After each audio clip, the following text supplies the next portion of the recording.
Oh man, oh man, oh man. It's tough being a Detroit Red Wings fan because this right here is the only thing it seems like people are consistently talking about. It is Mason McTavish of the Anaheim Ducks, and I know I am part of the problem here.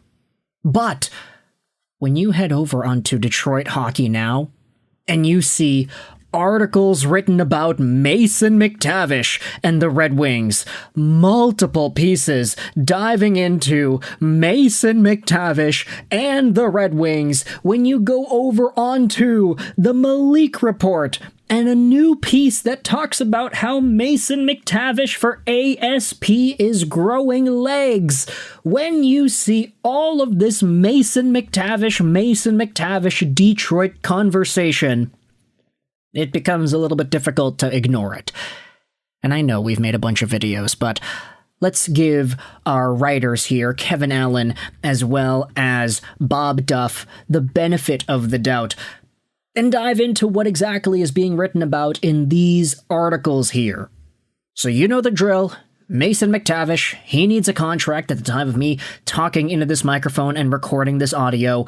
He's 22 years old, 6'1", 218, left-handed center, and he's coming off of a 52-point in 76-game campaign. Pretty good, honestly. It's kind of debatable whether or not his role on the team is guaranteed when you consider the fact that Strome, Carlson, and now Mikael Granlund are all ahead of this guy.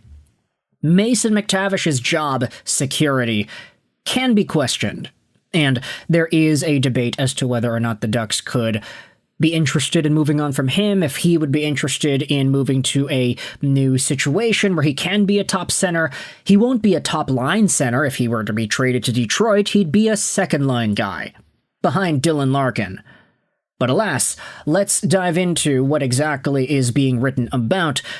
Kevin Allen wrote in the Daily yesterday about how Mason McTavish may be what the Red Wings need. The Czechia websites report that the Detroit Red Wings are pursuing a trade for RFA center Mason McTavish seems plausible. The Red Wings have been looking for another scorer to play in the top six, and McTavish is a 220-pound complete player who had scored 22 goals last season. Think Ryan O'Reilly. McTavish could be a nice fit between DeBrincat and Kane that would allow Kasper to play in the first line with Raymond and Larkin. Anaheim GM Pat Verbeek and Detroit GM Steve Yzerman are close friends. Verbeek worked for Yzerman in both Tampa and Detroit. That doesn't mean Verbeek will give Yzerman special consideration, but it does mean they have the kind of relationship that helps negotiations move along. The Red Wings have the cap space of $12 million to sign McTavish if they can negotiate a deal. AFP Analytics projects McTavish coming in at just under $4 million AAV and $6.7 million on a long-term deal. But we are hearing McTavish wants more than those numbers. That's the issue. Of course, the Ducks have more cap space than any other NHL team, and they have not been able to sign McTavish. Yzerman and Verbeek are similar in their approaches. That probably means that Yzerman wouldn't like McTavish's ask either. But the bigger issue is that the Ducks don't want to give up McTavish. It seems likely they'll eventually get him signed, and if they don't, their asking price will leave some Detroit fans squeamish. The Czechia report says that it's Axel Sandin Pellikka. McTavish is worth an exceptional return, but it would be hard to squeeze that trigger. So that is what Kevin Allen wrote about yesterday on August 10th. Let's go over onto Bob Duff. He goes out there and talks about the ASP trade idea too. I mean, the Anaheim Ducks are in a pretty interesting spot, man. They've got some good young defensemen. I love Pavel Mintyukov. They've got Tristan Luneau chillin'. They, of course, have themselves some other guys like Olin Zellweger doing some pretty good things as well. This article is a lot more of a deep dive as to the connection between the Red Wings, Yzerman, and Anaheim's Pat Verbeek. And then it asks this: would you trade ASP for McTavish? He had scored a 22 career high goal. Okay, yeah, we already talked about that stuff. The NHL source believes that Verbeek's first choice is to keep McTavish. I think there's a better chance now the Ducks will keep him, but teams are still trying to get him and figure out where it's going. It's still kind of circling around. If Verbeek doesn't see a resolution in contract negotiations with McTavish, he's going to want a significant return in any deal, the proverbial offer that he cannot refuse. Unless you're prepared to get creative and knock Pat off his chair with a monster offer, I don't see a trade happening. A top 4 right-handed defenseman with number 1 potential would be a start. I don't think the Wings are going to let Mo Seider go, so we're talking about ASP. And again, articles, man, just coming out about ASP and Mason McTavish, and the question as to whether or not you'd make this deal if you were in charge of the Detroit Red Wings. Axel Sandin Pellikka had a kind of rough go with the Grand Rapids Griffins. I mean, he played 5 games. He didn't look amazing, but he was just trying to get used to the flow in the AHL. Very productive and very good in the SHL, though. We cannot take that away from him. 8 points in 11 games in the playoffs for Skellefteå AIK. To end off this video, though, I wanted to head over onto the Malik report, because this is what was published earlier in the week as well, how the Mason McTavish for ASP rumor is growing legs and going for a walk. 4 days ago, RG.com's Jimmy Murphy suggested the Wings might be one of the 3 teams interested in acquiring Mason McTavish. Then there was the entire thing here, we've already read this a bunch of times. Murphy also suggested the Wings would have to give up ASP. While McTavish is a gritty top 6 forward with 20 goal-scoring potential, I'm not inclined to create a hole in the Red Wings' blue line for the sake of filling a hole in terms of the Wings' need for a top 6 forward. That's a non-starter. Yesterday, NHL Trade Rumours' Jeff Hanna, with whom I have no beef, wrote an article that I thought would have to be nothing more than something written for early August shock value, but it's very slow out there, so the rumor got some frog's legs and started hopping around. And then there's a write-up here. Rumors suggest Verbeek isn't looking for picks or prospects, he wants an immediate impact player in a 1-for-1 swap. The name being floated is Mo Seider.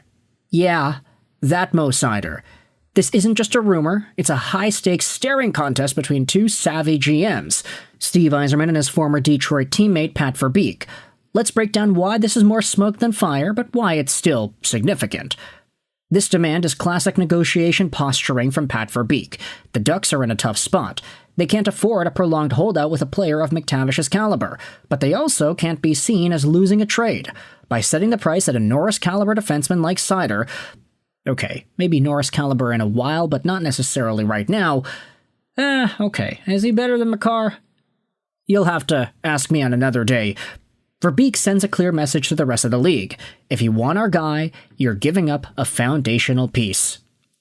The comparison to the Laine for Dubois deal is apt. It was a pure hockey trade of 2 young, high-end players with contract issues. Verbeek is trying to replicate that scenario. He needs a player who can step in and immediately help the Ducks push for a playoff spot this season. A package of prospects like ASP and Casper, while excellent, doesn't achieve that immediate goal.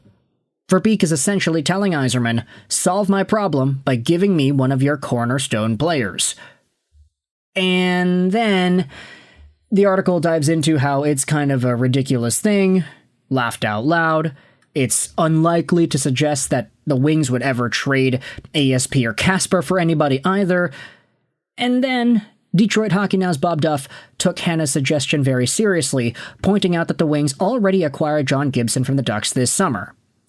Here is what Duff goes out there and writes about, also from that same article. Unless you're prepared to get creative, yada yada yada, a top 4 defenseman with number 1 potential would be a start. So, really, I mean, the fact that we are getting 3 articles in the same day talking about this stuff does change the market, I feel. And that is all I want to do on this YouTube channel too. Not necessarily change the market, but just kind of highlight where the market is at. We got 3 articles in the span of less than 24 hours, all talking about Mason McTavish getting traded to Detroit, either for Axel Sandin Pellikka or Mo Seider. With that in mind, let me know your thoughts in the comment section below for the umpteenth time. What are your thoughts on the idea of Mason McTavish getting traded over to Detroit? And do you think ASP or even Mo Seider is the deal that gets it done? Would you do this? Would you not? What's the most you'd be willing to give up in a trade? I hope you enjoyed this video, and bye.